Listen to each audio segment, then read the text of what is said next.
I have been told that we get quite a bit of messages on who is the tall, dark stranger that just stands there outside the ominous round thing pen, in the background. or every once in a while he'll walk in and look at his boots while he's holding a horse. Yeah. And so, unveiling the mystery. Welcome, Britton.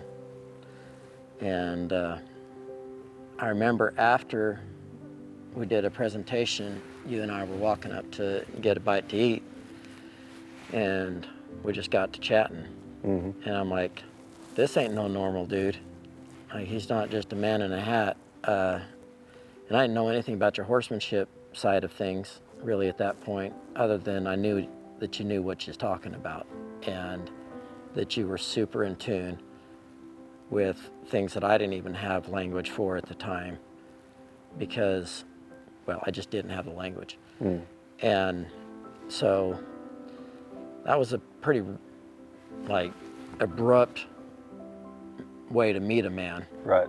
That we knew so much about each other without even having met. Right.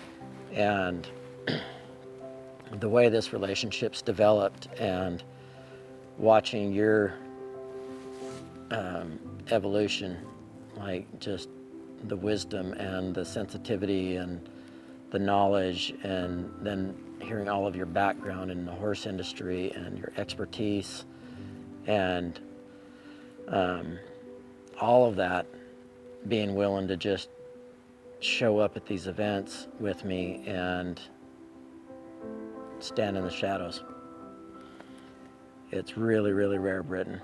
And so I just want to tell you how much I appreciate that. And there's so much. You and I, when we talk, it goes really deep, really quick, and there's lots to say. But I'd just like to hear whatever's on your heart, and whether it has something to do with what we've just done here, or just in general about what we're doing together. Yeah. I think the first thing that comes to mind was that I remember sitting on the porch the first evening at Wildcatter, and the reality of a non-negotiable being present in that men's event, which for me at that time was, I had lost my dad in 2008. 5 years later, went through a divorce, scrambled to try to figure out how to put it all back together. And in the interim of learning what emotional intelligence is, what it looks like to try to actually go on a journey of healing, I began to try to identify what did I miss before that I thought I was going to avoid, but in reality, I didn't really have it figured out. And so for me, Todd, I was raised with the awareness of God, raised in a Christian home, but I honestly had never been subjected to an encounter or an experience with God to the level that I now recognize our ability to have. And I remember sitting on the porch, and I'd called back to my wife. I'd been remarried, and it was just kind of this epiphany that said these non-negotiables, which is number one, had to have an independent, personal relationship with Jesus, not just call yourself Christian, not just be a believer. Number two, you had to understand self-growth. And then number three, had to have an understanding of the horse industry. The reason why the third one was important is because the horse industry, although a lot of diversity exists within it, it's not a very big community. And so when I had seen the advertisement for that deal, I kept trying to figure out who you were and what you were doing, because this isn't something that oftentimes is very well hidden, especially within the community. But I'd never heard who you were. And so out of curiosity, both with a convergence of the spiritual component and men's group, and then there's this horse thing too, I'm like, I was processing it with my wife, and I'm like, I feel like I'm supposed to go, right?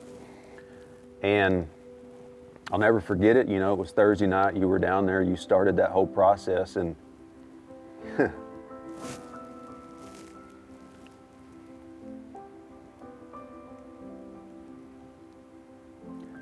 I remember watching you, Todd, hit your knees in the middle of that round pen and grab a pool of water and start washing that horse's legs.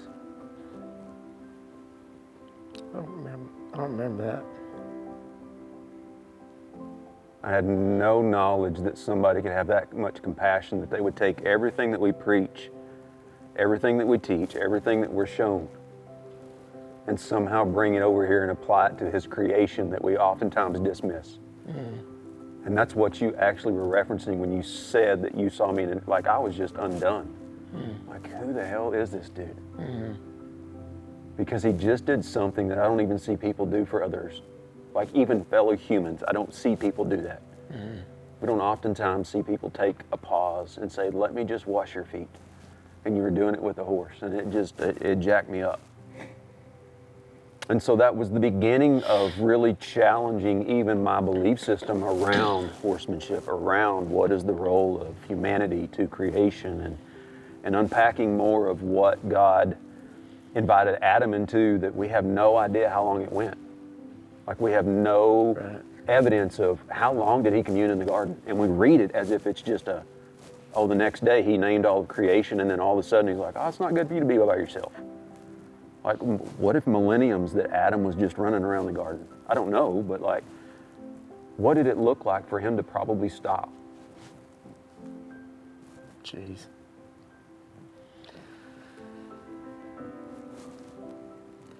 So I left that being provoked by what you carried. It was a revelation that I watched you put into practice that most people only talk about. And I think that was part of the unction of me just walking up saying, I don't know what you're doing, but if I can't do anything else but pray for you, just know that that's what I'm doing. And what I find today is that that's all not all, that's such a still pure role that I find myself wanting to serve this ministry in is, and this even came up in a conversation today with a guy. I'm like, we oftentimes hear that story of we're all invited to the table, but if we haven't done a lot of work, then we end up trying to figure out which seat that we're supposed to be sitting at. Where's our name at that table? And if it's over here at the end, why isn't it over here closer? And Jesus tells us about that, right? He's like, everybody's invited. But if you haven't recognized that your heart should be in a place that says, I know I belong, so I'll take that last seat because it doesn't matter after that. That's my heart in this. And I love the way I hear you ministering to people after the fact when they come up. I just want to do what you're doing. I just want to, and you so politely say, you don't want to do what I'm doing because you can't be me. You don't bear that attribute of God. And so we can come in here and on one day they can watch you work with this horse and you both take a rest and come back the next day and it's going to look completely different because life doesn't stop. But even when another person comes in with very similar skill sets, it's still going to be a very different message because we're supposed to represent an attribute with which God only gave us the ability to share. And so, however I can just pull on heaven with you in those moments that he's gifted you that grace to just start declaring truth over sons and daughters, it's like, if we can get unveiled, however Daddy wants to unveil, if we can unveil the sons and daughters, then glory is going to shine upon all of us because we're actually touching what we were supposed to understand within us. And however that looks. This just so happens to be in a round pen with a horse, right? However that looks. And so I'm in for whatever that is. However God yoked us together, I don't care. I know you well enough to know that this is gonna be okay, but everybody, I want you to meet Britton Collum. And he just stands in so much beauty and wisdom and so much that you, just referring to the garden. And the first thing I felt unconditional love from was a horse. And it's not that I didn't have unconditional love for my mom and dad. Right. But me being at an age when I needed to feel it, that's where I felt it.